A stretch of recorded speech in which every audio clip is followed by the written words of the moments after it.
Байцгаана уу? Future Japan podcast-ийн ээлжид подкастын дугаар эхлэхэд бэлэн боллоо. За тэгэхээр энэ удаагийнхаа дугаараар та бүхэнд Монголоос хэрхэн Япон руу аялах вэ гэх талаар ярихаар хоёр шийдлээ. Япон аяллаа талаар тий. Тэгээд Япон аяллаа талаар ярихаар шийдсэн нь болохоор сая 5 сарын 24-нд энүүдэ Дэлхийн эдийн засгийн форум болоод тэнд дэлхийн 100 хэдэн орноос илээ 170-аад орноос аялахад хамгийн тохиромжтой улсаараа Япон 1-р байранд орсон гэсэн гоё мэдээ те. Дээрээс нь 6 сарын 10-наас эхлээд Япон аялал жуулчлалын группт хилээ нэхэр болсон гэсэн хоёр шинэ мэдээ гарсан учраас энэ талаар бид ярихаар шийдсэн байгаа тийм ээ. За тэгэхээр Япон бараг ер нь аялал жуулчлал за мөн дээрээс нь байнгын оршин суугчтай хүнийг ч гэсэндээ авахгүйгээр яг 2 жил бараг болсон тий. 2 жил гаруй бараг болох шиг боллоо тий. Гаруй болсон. Бараг Япон шиг ингэж амар хатуу хорсон улс ховор аха. Харин тий ховор ах.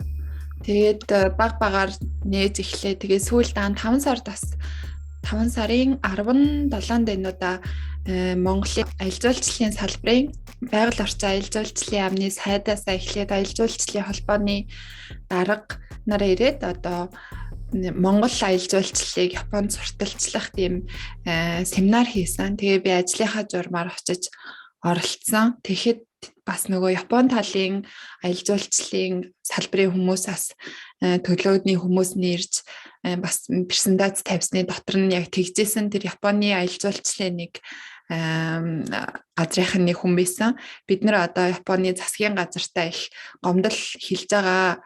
Одоо манай Япон шиг ингэж хаалттай улсын бодлого барьж байгаа улс байхгүй. Энэ компаниуд чинь болохоо байлаа гэж их бид нэр их гомдол хэлж байгаа гэд тэр 5 сарын ихээр яг тэгжсэн. Тэгээд яг тиймэрхүү нөгөө үе шаттайгаар одоо энэ 6 сараас аялал жуулчлалыг оруулахар зөвшөөрөх шиг боллоо. Гэхдээ бас яг одоо бүх одоо хин дуртай нас хурж ирж арай боломжгүй байгаа тий.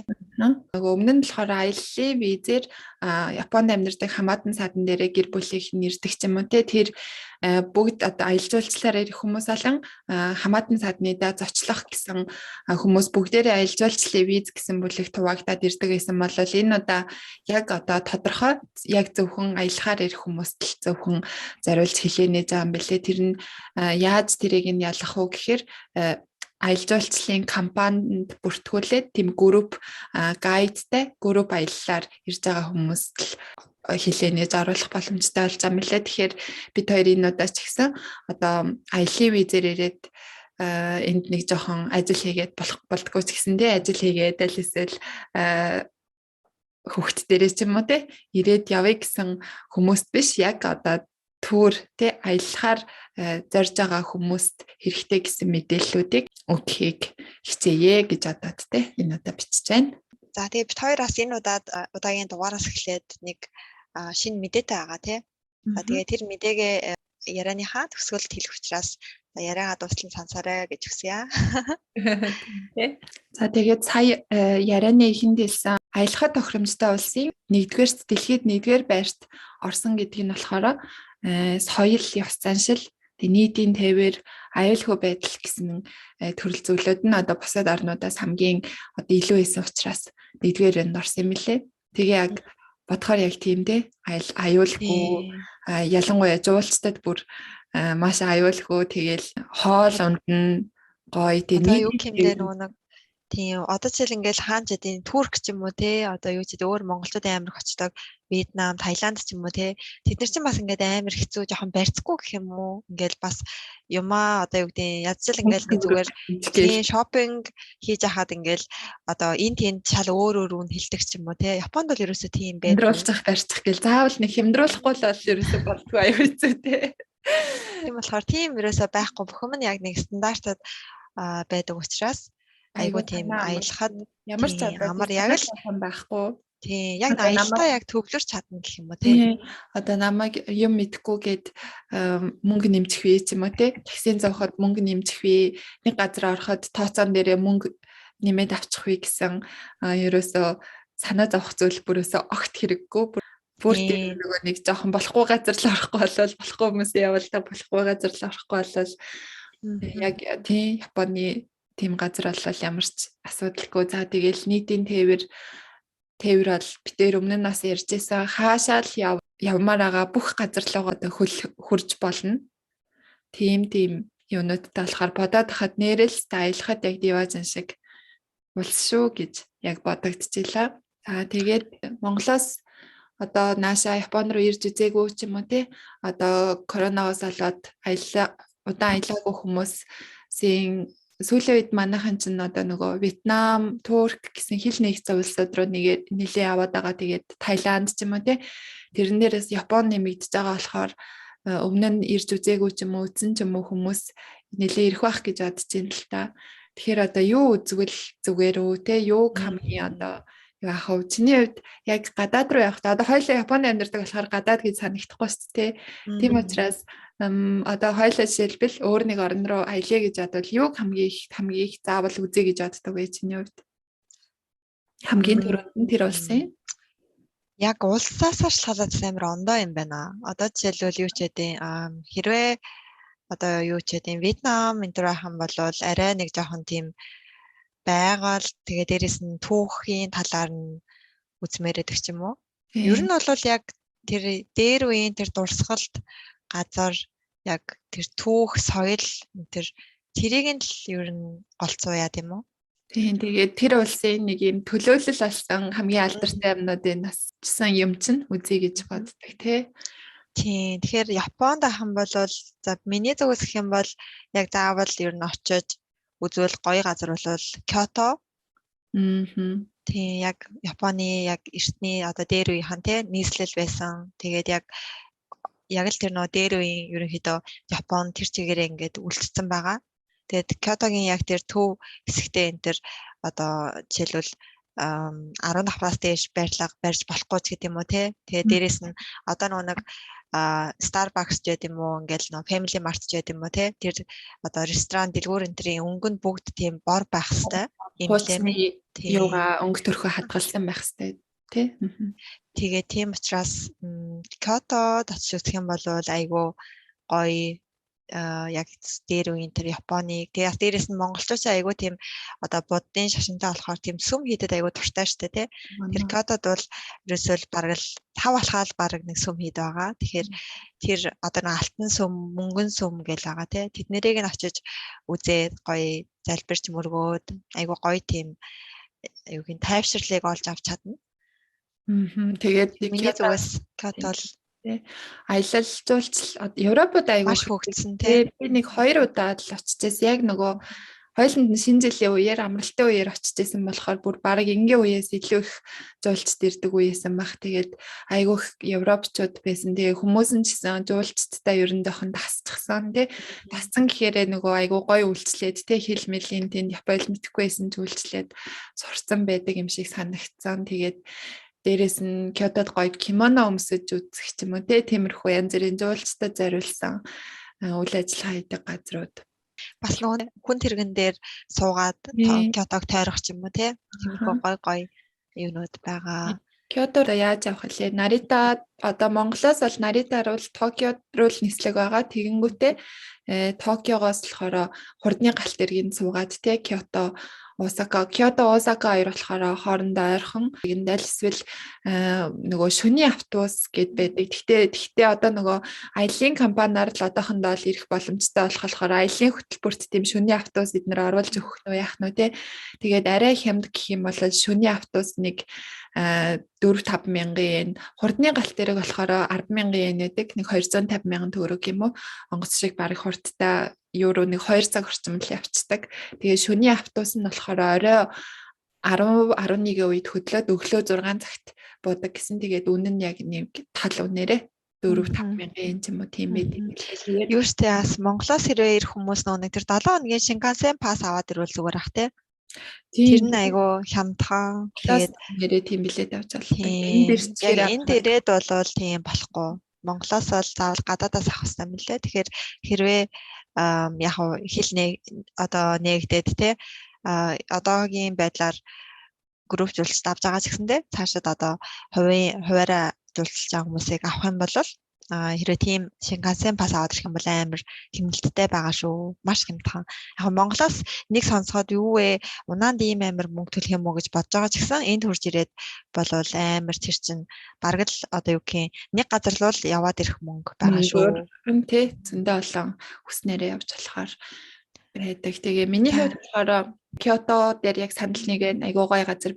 Дараа нь тэгэл барыг Токио бол орох бах тий угаасаа нисчхэн Токио хүртэл болохоор Токио болон Токиогийн эргэн тойрны мужууд нь нэг 5-6 мужууд ч юм уу байдаг. Токиод л ирчих юм бол тэр Токиогоо мэдээж үзхийн хажуугаар одоо нөгөө Фужи бол байдаг, Шизуока муж, Яманаши муж, Шизуока, Яманаши гээд хоёр мужийг дамнаж байдаг. Фужи бол маань тэгээд энэ хоёр мууж тэгэл Сайтама, Чиба, Гумма, Точиги гэсэн энэ ойр хавийнх нь мужууд руу бас зүгээр галт эргээр тэ энгийн галт эргээр аялаад үзэж болно. Тэгээд Токиод үзэх газрууд гэх юм бол за хүмүүсийн хамгийн их очдог мэддэг газар нь болохоор Tokyo Tower, Sky Tree гэдэг хоёр газар байдаг тийм ээ. Tokyo Tower нь болохоор нөгөө Токиогийн бэлэг тэмдэг улаан өнгийн цамхаг байдаг. Тэгээд дараа нь болохоор хэдэн жилийн өмнө баригдсан. Одоо нэг 10 жилийн өмнө энэ баригдсан Sky Tree гэдэг дэлхийн хамгийн өндөр цамхаг гэдэг утгаараа дэлхийн хамгийн өндөр байдаг 634 м өндөртэй.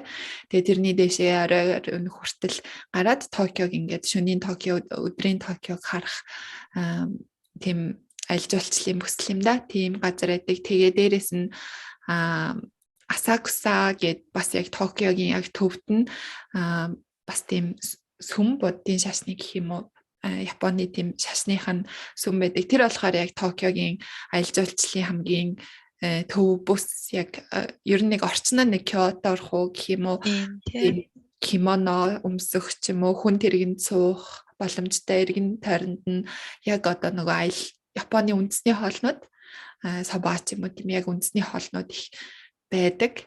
Тэгээд энэ гуравлаа бол заавал явж үзсэн дээр байх. Тэгээ дээрэс нь Одайба гэд бас газар байгаа. Одайба нь болохоор нөгөө Нью-Йоркийн эрх чөлөөний хөшөөний жижигрүүлсэн хувилбар нь байдаг. Тэгээд Рембо далайтай Токиогийн далай байдаг. Токио төвд байдаг далайг тэндээс харж болохоор тэгээ нөгөө гоё юм гүүртэй Солонгон Рембо бриж гэдэг гүүртэй тийм монголчуудаас нөгөө сая Олимпийн хотхон байснаар нь сайн мэдж байгаа ах тий. Яг нөгөө Олимпийн хотхон байгуулагдаа. Тэгээд яг тэр ойр хавийг айгүйх зургатаар гаргаадсэн тий. Одайбаг. Тий айгүй гоё тийм гоё орчинтай газар байдаг. За тэгээл Токио юу вэ штэ тий. Фужи бол нь штэ. Монголчууд нэр амар юу ад юм бэлээ. Фужи болоо явж үзье. За дээр нь гардгуу маа гэхэд ингээд амар гоё харагддаг хэд хэдэн газар байгаа тий. Яг алдартай зурагт одоо байж идэг. Тэгээ тэр газрууд руу бас явж үзвэл бас зүгээр ах. Хэрвээ яг юу амаар дээр нь одоо гармаар байгаа хүн бол яг гарах нь улирал нь тогтцсон байдаг те зөвхөн зуны улирал гарч болдог байгаа. Хүзэл рүү авирч те. Тэгэхээр нэлээд хүзэл рүү авирна гэх юм бол нэлээд бас нөгөө бэлтгэл хэрэгтэй болдог. Гэхдээ яг хуу нэг гараад үзчих дуулна те айгуу гоё нэлээд бэлтгэлтэй нэлээд жоохон чанга тэгээд хоногоор явж таардаг. Тэгээд уулын гутал ойр зургийн 100 байсан ч гэсэн одоо нөгөө хавар намрын одоо өдөн хүртэх ч юм уу тиймэрхүү юм тэгээд нэг таяг толгойн гэрэл гэсэн тиймэрхүү юмнууд цоглуулж юм бол дээшээ гарч бас болдог. За гарахгүй маа гэхэд авирахгүй маа гэхэд ийм тавцангууд одоо нөгөө өндөр дээшээ орой хүртэл нь хамгийн дээдлийн орой 9-р тавцан гэж яваад доошоогоо 8 7 6 5 гээд 5 дугаар тавцан хүртэл нь машинаар явж болдог байгаа. Зөвхөн автобусын цугаад машин цугаад тэр 5 дугаар тавцан хүртэл нь очоод зүгээр хоолнд идчихэд тэгээ бэлдэн очоод гэсэн үг шүү дээ. Тэгээ доошоогоо буугаад ирж бас болдог байгаа. За бас Фужи үлийг тойроод хэд хэдэн нуур байдаг. Тэгээд тэр нуурууд дээр нь очоод ер нь тэгээд Японд энэ тентхийн тийм гоё юм байгалийн үзэсгэлэнтэй гоё газараа дандаа тийм аялал жуулчлалын бүс шиг болцсон байдаг тий хоолны газар тэгэл дэлгүүр хоршоо мэдээж тэгэл 0 халуун аршаа гэсэн тиймэрхүү юмнууд ингээд төвлөрчихсэн байдаг болохоор очоод гоё зүгээр холоос хараад тэр нуурыг нь хараад Фужи улыг холоос хараад гоё хоол идээ талын оршаанд ороод ирэх тийм хөтөлбөрүүд байж болно. Тэр нь болохоор Яманаши муж гэдэг саялсан Яманаши мужид ихэвчлэн тэр гоё юу газрууд нь байдаг. Токиогоос нэг машинаар 2 цаг орчим явхаар газар байдаг тийм ээ. За үзэх газруудын хувьд Тийм. Тэгээд юу юм бэ? Дээрэс нь яг сайн нэмэлтгээд халуун оршаанд бас заавал ороорой гэж бас хэлмээр байна. Тийм, халуун оршаан бол үнэхээр гоё те. Тийм. Аршаанч гоё, дээрэс нь тэр нөгөө нэг юунууд нас айгүй гоё. Байгууламжууд нь гэх юм уу? Айгүй цэвэрхэн, тогтохтой, гоё амрааж яг чаддаг. Тийм. Дотроо хоолны газартай. Онох боломжтой халуун аршаанууд ч байгаа. Тэгээ Фужи уулыг харангаа одоо ингээд цонхоор Фужи уул харагдаад тэгээд халуун аршаанд гадаа оронгуудаа одоо Фужи уулыг харангаа халуун аршаанд ороод тэгээ өрөөндөө Япон хоол идээд хондог тийм амралтын газар зочдлууд байдаг. За хонох боломжгүй гэх юм бол өдрөөр яваад тэгж ирж олно. За бүр Токиогийн төвдөөч халуун аршаанууд байдаг. Жохон хол явах боломжгүй гэх юм бол ер нь юу л байна Японд халуун аршаан л байгаа болохоор. Тийм. Тэгээ халуун аршаануудын үнэн нь бас амар боломжтой байдаг те. Одоо жишээлбэл ерөнхийдөө дунд чинь нэг 1000 yen буюу 24000 төгрөг 5,000 төгрөг хавцаа байдаг тий. Тэгэхээр ингээд бодоод үзэхээр бас Монголтой харьцуулах юм бол амар хямдхан. Монголчин бас нэлээд үнэтэй байдаг тий. Саун ерөнхийдөө тиймэрхүү саун юунууд газрууд шүү тий. За үзэх газрууд гэвэл ерөнхийдөө за Кёто, Токио, Фужи уул. Тэгээд нөгөө Токиод нөгөө сумо хүмүүсийн сумогийн холбогдлолтой ордон тий. Гэхдээ сумогийн ордон болохоор Токиод Рёгоку гэдэг газар байдаг. Токиогийн яг төвд нь гайгүй төвд нь метрогоор яваад очичхоор газар. Тэгээд сумо болохоор Токиод зохион байгуулагддаг нь 1 сарынх нь болоод дууссан 5 сард одоо болох юм байна. Тэрний билет удаал байт юм байна тий. 9 сард бас байна. 1-5-9 сард Токиод Кокогиканд байд юм байна. Тэгээд 5 сарынх нь энэ жилийн 5 сарынх нь 4 сарын 9-өөс билет нь худалдаалагдаж эхэлнэ. Тэгээ баг өдөр мөдөртөө дуусчихдээ юм шиг хэлээ шүү дээ. Харин тийм тий. 2 өдөртөө тийм. Тэгэхээр 5 сарын башааг үзье гэх юм бол 4 сарын ихээр билет авах нь. Дараа нь 9 сарын башаа үзье гэх юм бол 8 сарын 6-нд билетнийх нь худалдаа нь эхлэх юм байна. Тэгэхээр энэ 3 1 5 9 сард Токиод сумо болдог юм байна. Тэгээ бусад үеэр нь болохоор 3 сард Осакад, 7 сард Айчи, 11 сард Фукуока гэсэн газруудад Японы өөр газрууд зохион байгуулагддаг. Тэгээд хэрвээ сумо үзэж амжихгүй байх юм бол зүгээр ордонгийн очоод үзэж болдог тийм ээ. Гаднаас нь. Тэр ордон дотор аягүй гоё музейтэй тий. Тийм музейг нь бас үзэх юм бол бас амар сонирхолтой. Одоо манай бүх одоо Якосана нарын зураг нь байж идэг. Тэгээд метроны буудлаар юм ч юм уу тий. Мужийн зураг юм байдаг. Тийм болохоор тийм нэрээ тийм шүү те. Монголчин сумо айгу алдартай штэ те. Тэгээд сумогийн ордны хажууд нь Эдо Токио музей гэдэг музей байдаг. Тэгээд тэр болохоор Эдогийн үеийн одоо дээр үеийн Токиогийн байдал болон одоогийн Токиог ингээд аль алийг нь харуулсан тийм музей байдаг. Тэрийг очиж үзвэл бас нэлээд ерөнхийд нь Токио гэж ийм хот юм байна. Ийм түүх соёлтой юм байна гэдгийг ерөнхийдөө нэмэгдээд авах боломжтой байхаа. За тэгээд өөр үзэх газар хоолны хувьд одоо мэдээж заавал идэж үзээрэй гэх юм бол монголчууд гэхдээ ямар бол би бас анх хараад түүхий загас гэлдэгт нь ер нь жоохон бахтаа бол жоохон дургуул байсан. Дургуурч гэх юм уу? Нэг тэгээд идмээр юм шиг санагддгүй байсан.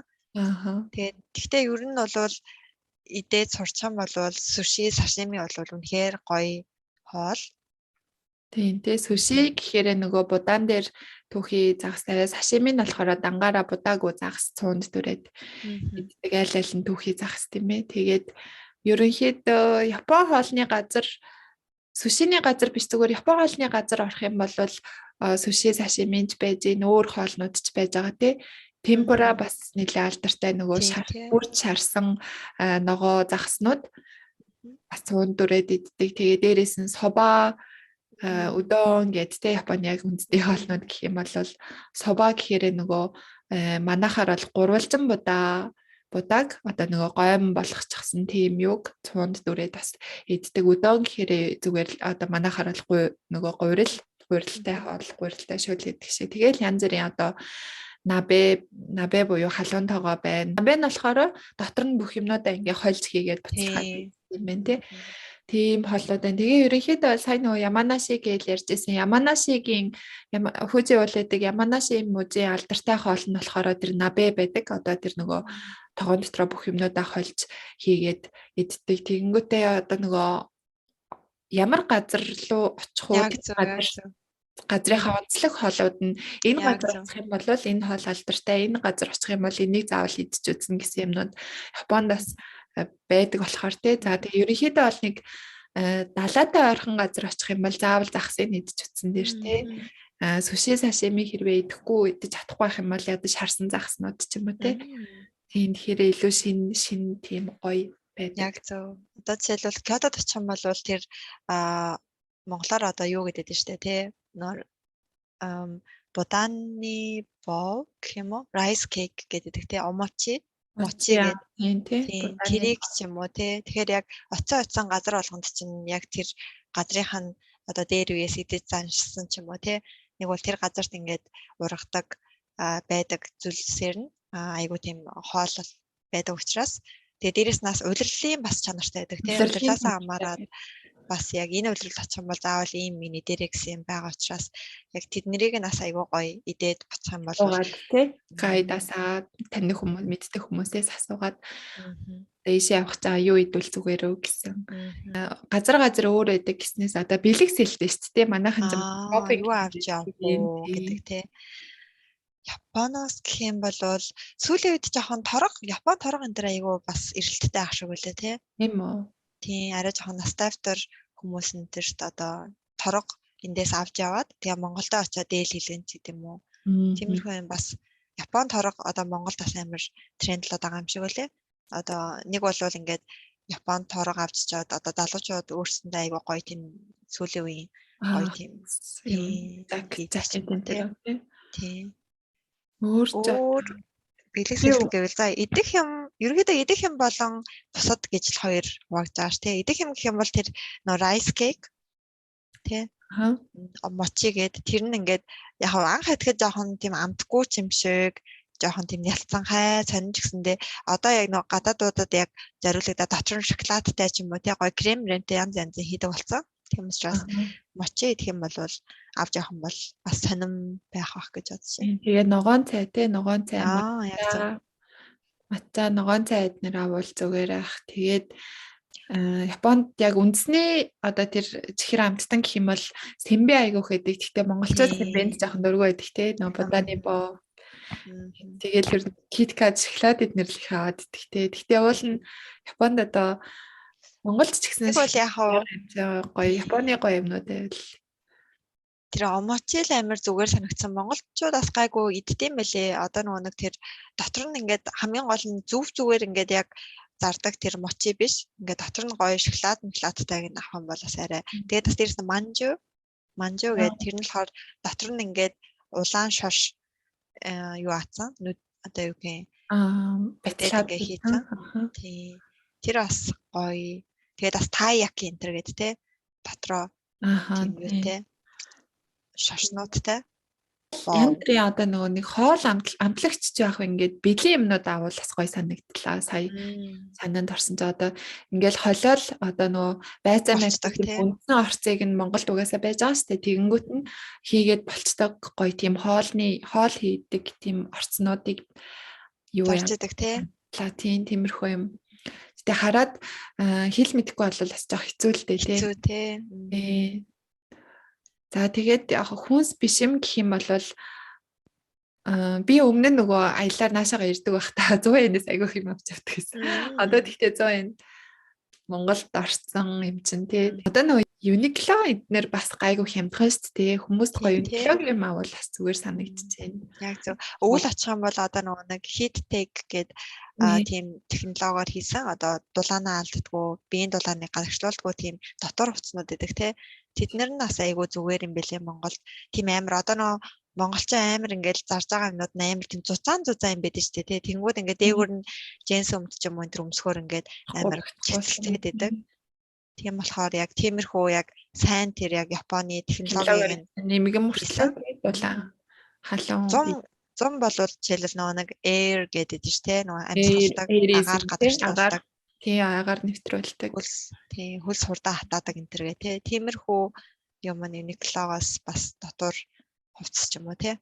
Аха тэгээ Японоос ер нь хаанаас ч юм авсан нөгөө хуль их бараа ерөөсөө байдаг болохоор санаа амар тий. Бид нар ч айгүй их хуль их байдаг юм л шүү дээ. Монголд тэгэхээр айгүй санаа хаанаас юу ч авсан айгүй хямдхан байдаг. Тэгэл гутал пүүзнүүд тий яг оригинал гутал пүүзнүүд айгүй хямдхан. ABC Mart гэл дэлгүүрүүд тий пүүзнэр айгүй хямдхан байна. Өөр Японоос бэлэг сэлт гэвэл өөр одоо юу зүгээр юм болоо. Гэтэ одоо манай монголчуудын л одоо юу л юм да ийшээ явахаараа заавал бэлэг авдаг. Уул нь бол нэг яг аялахад бэлэг нэх аваад ацаагаа яагаад ах хэрэг. Одоо тэгтээ манай монголчууд одоо бүх юмаа гаднаас авдаг болохоор бас бол нэг жоох юм аваад очивол нэмэртэй л байдаг ахaltaа. Тэгтээ бол яг гадаад руу аялахад бол нэг бэлэг сэлт шопинг хийх тэр цагаа бол нөөр гоё юм үзэх цагтаа зориулвал болдог бол тий. Тийм тий. Одоо юм биш одоо туршлага тийм юм нэг ч ихсэн гоё юм үзэж нэг ч ихсэн юм гоё юм идэж нэг юм өөртөө гоё тийм дурсамжийг үлдээвэл болно илүү гоё юм шиг. Тэгээ би нэг нэтээс уншсан одоо энэ коронавигоос хойш одоо бүх юм л ингээл өөрчлөгдөж байгаа шүү дээ. Тэгэнгүүт аялал бас ингээд жоохон өөрчлөгдөд аяллаа өдөө хүртэл хийдэг байсан аялал жоохон өөрчлөгдөд тэгэнгүүт одоо нөгөө туршлага experience hiking хийдэг тийм одоо аялал хүмүүс хийдэг болж магадгүй гинэ. Одоо жишээлбэл нэг газар очиод Японд ирээд жишээлбэл ваараар юм хийдэг ч юм уу те. Одоо нөгөө чаазан эдлэл хийх ч юм уу жишээлбэл те. Одоо Японд тиймэрхүү газрууд зөндөө байдаг ч те. Тэгээс хилээр юм хийх ч юм уу. Зөвхөн жишээлтэй хил энэ дээр ойлголцохгүй бол жоохон юу ээж магадгүй. Одоо тэрийг нэг бол одоо яадаг чинь гоё юунд би тэрийг бас амар гоё санагдав. Одоо гол мол дээр заваар явах ч юм уу те. Тийм тэрийг нэрээ хийдэг шүү. Манай компаниас хийдэг нөгөө амар хүчтэй урсгалтай гол те хантаа зөмсгөөд өөрсдөө сэлүүрдээд. Тийм сэлүүрдээ. Тиймэрхүү гоё юм experience туршлага болох юмнуудыг уул нь хайвал Японд та барыг юулал юу байдаг болохоор тийм хайвал гоё. Дээрэс нь нөгөө юу зав гэснээс саналаа Disneyland байгаа шүү дээ. Disneyland руу явуулаас хүүхдүүдтэйгээ гэр бүлээрээ ирэх юм бол Disneyland юм аа эсвэл Disney Sea гэж байгаа. Тэгээ тийшээ явах юм бол юу шүү те хаспитэн сайн ч юм уу баярын өдөр таарчулаас айгүй хэцүү амар хүнтэй тоглоом дээр нь суухгүй зоочрлоор байгаа таардаг. Тийм учраас тийм болохоор ажлын өдрүүдэд явуул. Ажлын өдөр явуул илүү зүгээр те. Тийм Disneyland нэг хэсэг нөгөө хүмүүсээ тоогийн өдөрт нөгөө хязгаарлаж оруулаадсан. Одоо гайгүй болцсон юм шиг гэлээ. Осака явуул нөгөө нэг юу байгаа те. Universal Studio байгаа те. Тий, тийш явж үзсэн үү? Тэр үзээгүй би үзээгүй. Тэр юу юм кинонуудын юу юм шиг байгаа юм тий. Universal Studio гэдэг нөгөө кинон юуны ийм нөгөө бодит алгасан юм уу тий. Тэр одоо нөгөө Universal Studio гэдэг тэрнээс гаргаж байгаа л ерөнхийдөө Harry Potter ч юм уу Snoopy ч юм уу тий. Тэдний л одоо чинь Disneyland ч юм болохоор нөгөө Disney компаниас гаргаж байгаа одоо нөгөө тийм биш одоо ойлголоо. Тийм үү. Мөн л ондоо юм билээ. Тийм ээ. Компани нөр тэгээ доторх нөгөө тема юун сэдвэн өөр юм тий. Тийм. Яас ерөнхийдөө ямар ч тийм юу аахгүй. Тэр тал дээр нөгөө нэг мэдлэг байхгүй. Тийм Disney дацангуудлаа юу лээ энд чинь юу байдаг үлээ гээд юу асуулаа би нэг Snoopy жилөө нэг юм яасан чи тэр чинь Universal шүү дээ. Тэгэхээр нөгөө тийм энэ хоёр ч ондоо байсан.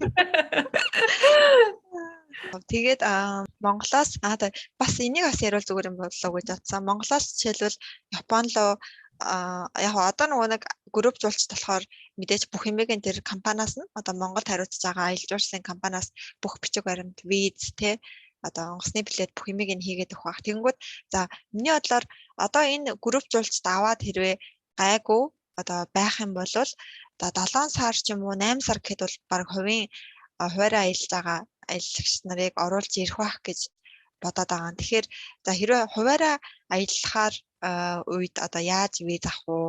Тэгээ ямар бичиг баримт хэрэг болох уу гэдгийг нас ярьчвал зүгээр юм уу гэж бас бодлоо. За эхлээд Виз ямар визээр ирэх боломжтой гэдэг нь те аялын аяллаа виз гэж байгаа.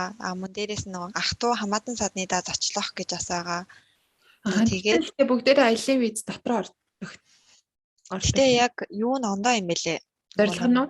Тийм. Адилхан аялын визэн мөртлөө аяллаа зорилгоор зорчих, нөгөөх нь болохоор ах トゥ найз нөхөд төрөл садны даа зочлох зорилгоор зорчих гэдэг юм байт юм лээ. Гэтэ ерөнхийдөө бол бүрдүүлэх материал нь бараг эзэлхэн тэгээд хүмүүс нэрээ айгүй их одоо нөгөө урилга яаж явуул тийм урилга Японд байгаа хүнээс хизээ одоо нөгөө авч олдгийн гэсэн урилганы асуудалд мэрсээр байгаад байгаа. Урилга ерөөсөө хэрэггүй болсон байгаа тий хэдэн жилийн өмнөөс Япон руу ирэхэд заавал урилга авах шаардлагагүй, таньдаг хүн заах шаардлагагүй, зүгээр өөрөө би явах юм аа гэд визээ мэдээлээд ирж болдог болсон байгаа шүү. Өмнө нь болохоор заавал урилга хэрэгтэй байсан болохоор хүмүүс тэр ойлголтод байгаа нарахгүй ахaltaа. Гэхдээ тэр шаардлагагүй болсон. Тэгээ хэрвээ Японд таньдаг хүн ч юм уу ойр дотны хамаатны хүн байх юм бол зүгээр оршин суугчийн картных нь хуулбарыг нь л зөвхөн аваад одоо миний энэ хүүхэд ч юм уу дүү ч юм уу Японд амьдардаг юм аа энэ оршин суугчийн картных нь хуулбар нана гэд зөөр зургийг аваад тэрийг хэвлээд өгчөхөд болно. Тэгэхээр урилга ерөөсөө шаардлагагүй шүү гэдгийг хэлээ тийм ээ. Хэрвээ одоо аяллахаа төлбөрийг нь хэрвээ Японд байгаа хүн хариуцж байгаа тохиолдолд яг тэр хүнийх нь ажлын газрын тодорхойлолт за банкны дансны одоо хуулагч гэдэг юм ба тиймэрхүү бичиг баримт нь шаардна. Тэрнээс өөрөө зүгээр төлбөрөө даагаад ирж байгаа бол зөвхөн өөрийнхөө л тэр бичиг баримтыг бүрдүүлээд өгөхөд болж байгаа тийм. Яг үнэ тийм. За тэгээ ерөнхийдөө гэх юм бол бизнесний хувьд гэхэд мэдээж Монгол дахь Японы элчин сайдын яам дээрээс очиж визээ мэдүүлнэ. За тэгээд материалын хувьд гэх юм бол хэрвээ ажилдаг бол ажлын газрын тодорхойлолт, за тэгээ банкны дансны тодорхойлолт энэ төргээд юмнууд нь ерөнхийдөө вебсайтн дээр нь маш тодорхой дэлгэрэнгүй бичээд өгчихсөн байгаа. За тэгээ тэрээ сурдаг бол сургуулийн тодорхойлолт ч гэдэг юм уу тэтгэврт байдаг бол тэтгэврийн тэмдэгтний хуулбарч гэдэг юм уу тиймэрхүү юмнуудаа бүрдүүлээд тэгээд бас аялын виз бас хэр гардаг вэ гэсэн асуултанд хариулахад материалаа ер нь жоохон дутуу бүрдүүлж өгснөөс шалтгаалаад гарахгүй бас явдлууд байд юм бэлээ. Тэгэхээр яагаад вэ гэхээр одоо ер нь хамгийн тэр эдийн засгийн гэвэл дансны одоо тэр нэг дор амар их мөнгө ороод ирсэн ч юм уу тиймэрхүү юм энэ төр байх юм бол жоохон энэ хүн чинь яагаад одоо энэ визний төлөө л ингэж их мөнгө оруулсан байна ч гэдэг юм уу тэгээд жоохон шижиглэгдчихдэг учраас тэр материалуудаа маш сайн бүрдүүлээд өгчөд бол аялын виз Японы виз бол айгүй харьцангуй бас гайгүй Солонгос энтертэй харьцуулахад гайгүй юм шиг байлээ. За тэгээд виза авчих юм бол дараа нь одоо байрлах байраа олох бах тийм ээ. Японд одоо байрны хувьд хэд хэдэн сонголт байгаа За мэдээж таньдаг хүн байгаа бол мэдээж таньдаг хүнийдээ байвал илүү хямд тусах бах. За тэрнээс өөр гэх юм бол за мэдээж зоч буудал байна. Дээрээс нь Airbnb гээд одоо байр хүмүүсийн тийм байрыг түрээсэлдэг тийм бас шинээр тийм юу гарсан байгаа хэдэн жилийн өмнөөс эхлээд. Тий. Дэлхийн мэддэг хүмүүс бас нэлээд байгаа х тийм ээ. Дэлхийн аль ч улсад очисон одоо хүмүүсийн өөрсдийнхөө илүү түрээсэлдэг байрыг нь түрээсэлдэг тийм аппликейшн байдаг. Хүмүүс хоорондоо гэсэн үг тий. Тэгээд тэнд одоо профайл үүсгээл биугаа өөрөө туртай өрөөгөө хайгаад туртай байршлаасраа тэгээд хайгаад юу ээж болно. Тэр бас зарим газруудад одоо буудал жоохон ховор ч юм уу тийм газрууд энэ төр захиалах юм бол айгүй бас байр нь олдос ихтэй бас арай жоохон хямдхан байж магадгүй. Өөртөө хамгийн том юм нь өөртөө дотроо хоолндаас хийгээд идэх боломжтой байгаа Яг л хүний гэр болохоор гэр бүлэрээ олон хоног ирэх байгаа бол дандаа л айлд байхад жоохон юу ах юм бол өөртөө ч амарч чадахгүй айлыг амраахгүй тийм санагдах юм бол нэг тийм байр түрээсэлж аваад эсвэл найзад дараа ч юм уу олоолаа үед айгуу гоё тийм гоё том байр ч юм уу 70 эрэг мэрэг дээр тийм байр авчих юм бол айгуу гоё. Тэгээ өөртөө хоолоо хийгээд супермаркетаас хүнсээ цуглуулад авах юм бол айгуу гоё байх ах гэж бодож байна. Өөр гест хаусууд бас байгаа тийм ээ. Гест хаус гэхээр одоо гэрээ эзэн амьдарч байна. Тэгээд ерөнхийдөө бэкпакерууд л айгуу хэрэгэлдэг тий. Үүргэвчтэй Аа тий. тий. Японд гэтээ бас байд юм билээ хөөрхөн. Хайхан бол бас хөөрхөн байд юм билээ. Гэтээ тийм хямдхан бол бас биш. Гэтээ бас дашбуудалтай харьцуулах юм бол арай хямдхан. Тэгэхээр ингээд доормл гэсэн үг л дээ тий. Ингээд 2 давхар орнуудтай. Тэгээд тэнд олуулаа ингээд байна гэсэн үг. За guest house байна. Өөр одоо юу авах вэ? Бизнес хотел. Ерөнхийдөө бол бизнес хотел энгийн одоо дундаж үнэтэй буудал гэх юм бол бизнес хотел бууж таарна тийм ээ. Тэгээд одоо жоохон өнгөтэй хүмүүс одоо өндөр зэрэглэлийн гоё буудлуудад гоё үйлчлэгээ аваад тий Японы гоё үйлчлэгээ сайтай Японд тэр үйлчлэгээ сайтай буудлыг авах юм бол бүр л гоё үйлчлэгээ авдаг баг. Тий. Тэгээд хамгийн нэг юм нь болохоор ер нь хаанч одоо буудал тий байр захиалсан бай маш эртнээс л улан захиалвал зүгээр. Тэгэх юм бол үнэн нь бол бараг л одоо 40% ч юм уу тий энэ төр хямдгардаг байгаа. Тэгэхгүй бол яг ерөнхийдөө нэг за 2-7 хоногийн өмнөөс эхлээл үнэн жоохон өсөөд нэлээд бараг өсөөд эхэлцдэг. Тийм учраас Японы өмнөөс энэ төр авал тий Японы баярын өдрүүд, амралтын өдрүүдээр бүр амар үнэтэй болцдог. Япончууд өөрсдөө бас аялдаг болохоор тий 8 сарын дундуур халууны амралтын үеэр 4 сарын сүүл 5 сарын их алтан 7 хоног гэдэг 9 сарын дундуур бас нэг амралт өгдөгтэй. Тэгээ цагаан сарын үеэр шинэ жилийн үеэр ч юм уу тий. Тиймэрхүү үеүүдээр бүр нэлээд үнэтэй болцдог. Бараг 2 дахих нэг дахин үнэтэй болцдог болохоор тэр үе хэрвээ таарахаар бол бүр эрт барай. Дээрээс нь болж өгвөл бас хаспитэн сайн таарахаараас үнэтэй болдог тийм мэдээж. Яг үнэн 5 дахаас эхлээд үнэтэй болоод эхэлдэг. 5 дахь ах сайн бүтэнцэн гэдэг үнэтэй болдог. Тэгээ 2 дахоос 4 дахь оронд ерөнхийдөө үнэ нь гайгүй байдаг. Тэгээ боломжтой харуулж болохоор тийм өдрүүдэд аялал тохируулж ирвэл зүгээр. За тэгээд одоо унааны хувьд болохоор нэг юм метроны карт гэдэг тийм чарж хийгээд цэнэглээд дараа тавьцдаг нэг карт гэдэг. Тэрийг болохоор метроны буудлаас шууд машинаас 500 yen-ээр гаргаад авчиж болдог. Хэвлээд авчиж болно. Тэгээд 500 yen-ээр тэрийг авангуудаа мөнгөөр цэнэглээд хүснээрээ одоо дараа цуугаад яваад ийн гэсэн үг. Тэгээ ойр зүрийн нөгөө нэг дэлгүүрээстэй худалдаа авалт хийхдээ ч хүртэл тэрүүгээр ашиглаа аваад хахад ер нь нөгөө зоос Японч нөгөө бутархай мөнгөн зоос болохоор эхлээд мэдэхгүй жоохон бодилдаг. Тэгээд заавал зоос гаргаад авахгүй тэрийг тэглээд байхад зүгээр идэг. Тийм. Тэр нас автобусын ч гэсэндээ ашиглагддаг ба тий аюул хоолны ойр зүрийн нөгөө тий түргэн хоолны газруудад ихэнх газрууд л том ресторан жоохон кредит карт гэхээс тийм төлбөрийн хэрэгслийн талаар нэрээ ярих уу?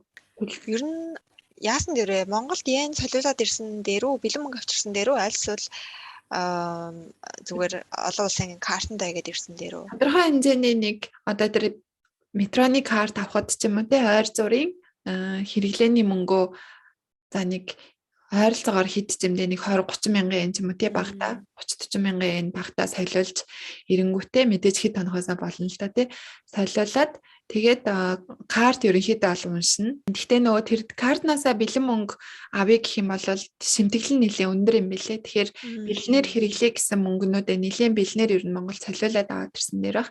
Тэгээд том худалдаа авалтуудаа картаар хийвэл зүгээр ах. Тэгээд кредит карт мэдээж ашиглагдана. За тэгээд тэр метроника Suica гэж хэлдэг л дээ. Suica ч юм уу, Pasmo ч юм уу нэг тийм төрлийн картнууд байгаа. Тэрийг авчвал бас зүгээр. Тэгээд хэрэглээд нөгөө дуусахаараа Монгол руу буцаалахаараа тэрийгэ буцаагаад буцааж өгөөд том буудлуудад том метроны буудлууд буцааж өгөөд 500 yen буцаагаад авчих боломжтой. Үлдэгдэл мөнгө аваад тэгээ бэлэн мөнгө гэсэн энэ гурван аргыг л хэрэглэвэл зүгээр тийм ээ. Яг зөв. Ер нь хэрвээ аялаад сурцсан хүн энэ төр бол бараг бэлэн мөнгө яг бага хэмжээгээр авчраал тэгэл ерөнхийдөө юугээр картаараа ч юм уу тий төлөө аваад авил айгу нэг бол Apple Pay ч юм уу тий төлөө аваад авил айгу амар идэг тий Япон одоо сүүлийн хэдэн жилээс л гайг боллоо тэрнээс ширнэ айгу жоохон бэлэн мөнгө байсан одоо л ерөнхийдөө айгу гайг болчиход байгаа өшөө чи одоо нөгөө Google Map тэгэл утсандаа интернет одоо нөгөө SIM карт онгоцны буудлын эднэр дээр зарж байгаа ах тийм ээ шууд Монголынхоо roaming хийгээд ирвэл бас яад юм бол дата нь хэр унд юм бол ямар ч гэсэн интернеттэй авах юм бол ер нь очимоор байгаа газар руугаа ер нь очичиндөө тий заавал одоо хөтөч юу байхгүйсэн ч гэсэн Google Map-д очимоор байгаа газрынхаа хаягийг хийнгүүт ямар метрон цуух уу ямар таксийн цуух одоо яавал яах уу гэдгийг бүх нөгөө явах аргаар нь хамгийн боломжит аргаар нь Google Map-аар гараад ирэх учраас тэрийг дагаад явах юм бол ер нь хүссэн газараа очсон тий. Бас онгоцны буудал дээр хэрвээ интернет гэвэл pocket wifi түрээсэлдэг байгаа тий. Тэгэхээр тий өдрийн нэг за юунаас датагаас шалтгаалаад нэг за өдрийн 20 ГБ энэ төр хам бол нэг 1000 yen ч юм уу хавцаа энэ төр боломжийн үнээр бас түрээслэх боломжтой байгаа. Тэгэхээр юу бас тийм рентийн юмнуудаас айгүй хөгжсөн байлээ. Ялангуяа том онгоцны буудлууд дээр. Энэ гэхээр 25,000 төгрөг. Монголд ч нөө интернет утас айгүй хямдхан байдаг болохоор интернетээр хэрэглэх Японд жоох үнэтэй санагдаж байгаа тийм тий. Бас энэ тэнд бас ер нь интернет амар ховор байдаг тий. Тийм яг юу ч гэдэг зүгээр хоолны газар ч юм уу энэ төр ороод интернет нь ерөөсөө паскодыг зааж өгдөггүй тий. Эсвэл нөгөө заавал Японы өрн телефоны оператор хэрэгэлдэг байж хэрэглэх юм тий. Сая Олимпиар ер нь гайгүй болсон юм болоо эднэр. Яг комбиниг интернет нэрээр болно. Болсон би сонссон. Тийм үү. Тий. Интернет яг комбини мак ч юм уу тий. Нэг тиймэрхүү газар л яг нэттэй байна уу гэхээс өөр одоо монгол шиг одоо энэ тэнд бас нийтийн Wi-Fi бол тэгж нэг байгаад идэггүй тий. Тийм учраас тийм онгоцны буудлаас Wi-Fi түрээслэх аль эсвэл SIM карт зөвхөн нөгөө дататай SIM картаас зарж идэг. Тэр SIM карт худалдаж авч хийх аль эсвэл Монголоос roaming-тэйгоо ирэх юм уу тий. Тиймэрхүү ахгүй бол нэр интернет жоох асуудалтай байдаг. Нэтгүй бол ер нь Япон тий аялна гэдэг бол бараг л бүчшгүй байдаг тий. Тийм онгоцны юун дотроо метроны буудлын дотроо төрсөөр байгаа л таарах. Тэгээд анхаарах зүйлүүд нэрээ юу яаж ялах вэ? Японд ирээд одоо за метрон дотор уцаар ярьж болдгоо байгаа.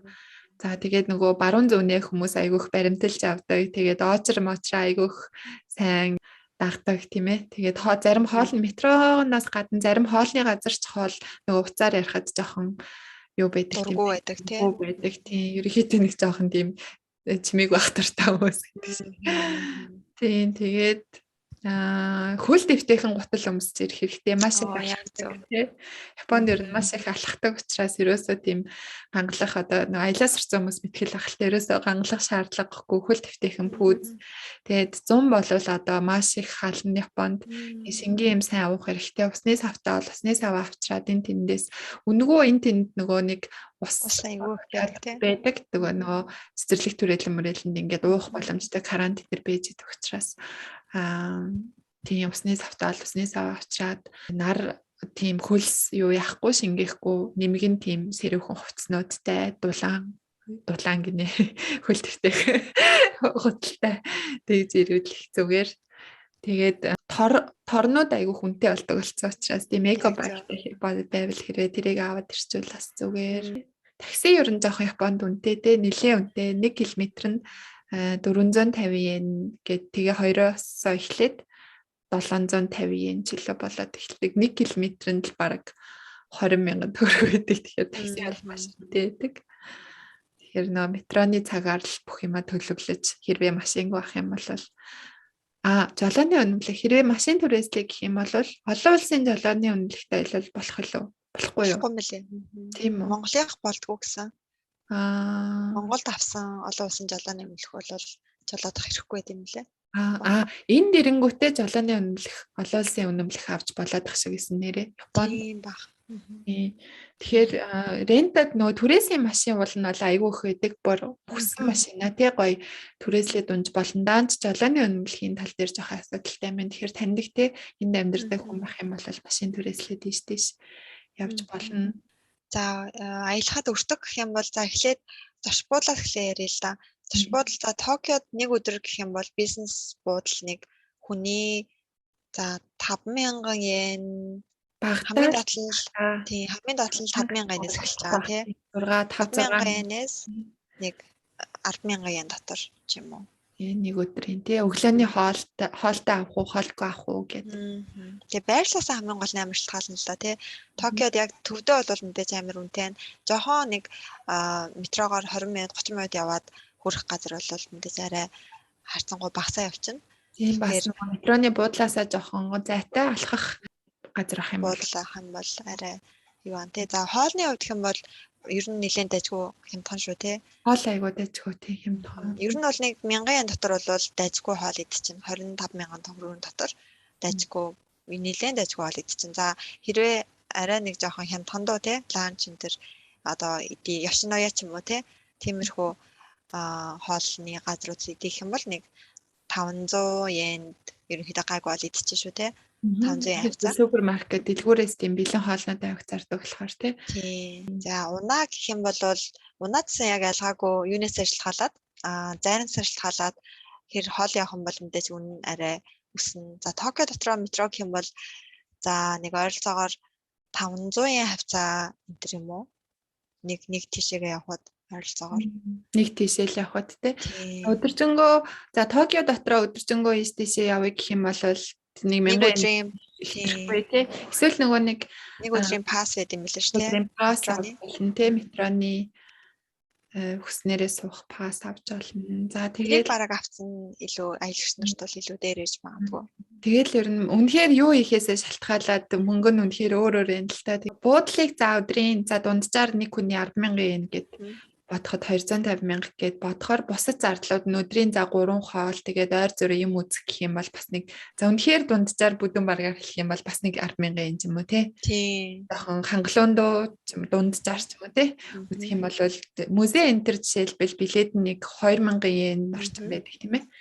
Тиймэрхүү тэгээд нэг хоол өдрийн нэг хоолыг за нэг удаагийн хоолыг 1000 yen гэж бодоход за 3000 yen гэж бодоход 3000 тэгээд нэг юм хажуугаар нь өдөрт нэг юм үзье гэж бодъё 5000 yen тэгээд унаа хажуугаар нь те 1-2000 yen тэгээд халуун оршаан бас нэг 1000 тэгэл дээшээгээ нөгөө нэг бүр нэ спа шалтгаалаа тий. Гоё газар ах юм бол 2500 yen орчим байдаг.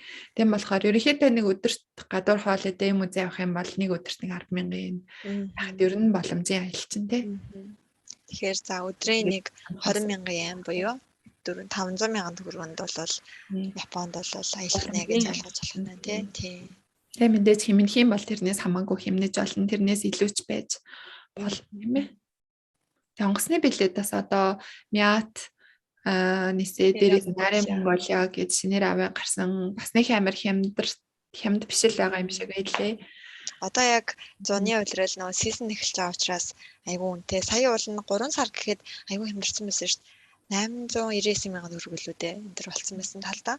Онгоцны билетийг гэсэн эртнээс авах юм бол арай хямдран тийм ээ.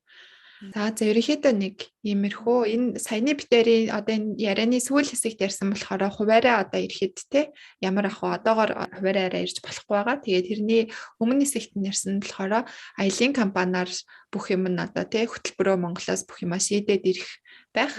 Тэгээд тиймэрхүү байдлаар нэг төсөөлөл авсан болов уу гэж найдаж байна. Тэгээд бас асуух юм байх юм бол аялалтай холбоотой асуух юм байх юм бол доор комментаар бичээрэй тийм ээ.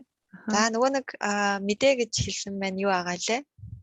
За бид хоёр дараагийн дугаараас болохоор Японы хэлний дугаар орно. Тэгээд тэрний дараагийн дугаараас эхлээд зочинтой дугаар хийхээр шийдсэн байгаа. Гэхдээ одоо дандаа зочинтой биш хаяа зочин оруулаад хаяа өөртөө яриад гэсэн байдлаар зочинтой дугаар оруулахар бэлдсэн байгаа. Эхний дугаарын зочин маань асаргааны ажлаар Японд ирэхээр сонирхож байгаа хүмүүс байх юм бол заавал сонсох хэрэгтэй дугаар болно. За тэгэхээр хамгийн эхний дугаарын зочинтой ярианы зочин маань болвол Японд дах асаргааны чиглэлээр үйл ажиллагаа явуулдаг компанид ажилладаг Монгол ажилтан байж байгаа. За тэгэхээр бид хоёрын найз байгаа тийм ээ. Асаргаагаар яаж оруулж ирдیں۔ Ажлынх нь агуулга, за цалин хэд авдیں۔ Тэгэх зэрэг одоо сонирхолтой асуултуудыг асуух болно. Тэгээ тэрний дараа бас санингийн хөтөлбөр ч юм уу хэрэгтэй гэж батсан зочдуудаа аврах санаатай байгаа. Тэгээд ийм зочин оруулал зүгээрээ гэсэн санаа бас та хэдэд байх юм бол бичиж үлдээгээрэй. Бид хоёроос тэр зочныг нь хай. За тэгээ энэ удаагийнхаа дугаарыг энэ үргээд дуусгах уу да. За тэгээ да энэ удаагийн дугаараа ингээд дуусгая. Дараагийн дугаар маань Японы хэлээр ярих дугаар байх болно. Тэгээд бид хоёр нөгөө Японы хэлээр гаргах дугаараа яагаад их хэлснээ ярихгүй байлаа, гинт гаргацсан тий. Монгол юунд дээр ерөөсөө яриаггүй юм шүү дээ тий. Японоор л хоёлаа тайлбарлсан байгаа. За тэгэхээр яагаад хоёр Японоор дугаар хийхээр болсон бэ гэхээр ерөнхийдөө хоёр зорилготой байгаа. Нэг зорилго маань болохоор Японы хэл дээр Монголын талаар тийм мэдээлэл маш хомс байдаг. За тэгээд байсан хэдийн мэдээлэл нь одоо бүр одоо хуучирсан гэх юм уу тий, айгүй тийм дээр үеийн яг тэр орчин үеийн яг тэр Монголын юу нь ерөөсөө мэдээлэл нь байдаггүй л дээ. Тийм бас одоо SNS дээр байгаад байдгүй. Тийм учраас японочдод Монголыг таниулъя гэсэн за тийм зорилготойгоор Японоор дугаар хийж эхэлсэн байгаа. Мөн дээрэс нь хэм бол Японы хэл сурж байгаа Монгол оюутнуудаа тий монголчуудаа бас зориулаад бид хоёрын одоо яг муухан ч гэсэн Японоор ярьж байгааг сонсоод одоо сонсголын хичээл ч юм уу тий ямар нэгэн шинэ үг энэ төр бас сурж авах юм болов уу гэж бодоод Японоор дугаар хийхээр болсон байгаа. Тийм тэгээд манай дугаарыг бас ерөнхийдөө японочдод зориулж хийж байгаа болохоор за бас монгол хүмүүсээ сонсож байгаа гэх гоё баяртай байгаа. Дор нь хүмүүс сонсоод сэтгэлээ бичээ. Тэгээд японочдод зориулж хийж байгаа. Монголын талаар битэрийн яриг сонсож байгаа гэдэг чинь ямар нэгэн байдлаар Монголтой холбоотой ч юм уу Монголыг сонирхож байгаа тийм хүмүүс сонсож байгаа ах гэж бодож байгаа болохоор тийм communication үүсгэх бас юу болж болов гэж бодоод нэг сувг дээр ингэж салахгүй битэр албаар хийж байгаа. Тийм тий. Одоо жишээлбэл Монголд сонирхолтой японочдод болон Японд сонирхолтой монголчууд л одоо бид хоёрын ерөнхийдөө яриаг сонсож байгаа болохоор та бүхэн минь хоорондоо гоё магадгүй шинэ найзтай болох юм билүү те.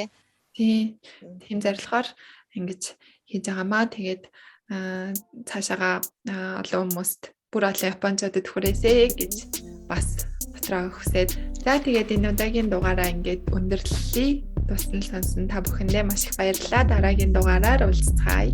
Баяртай.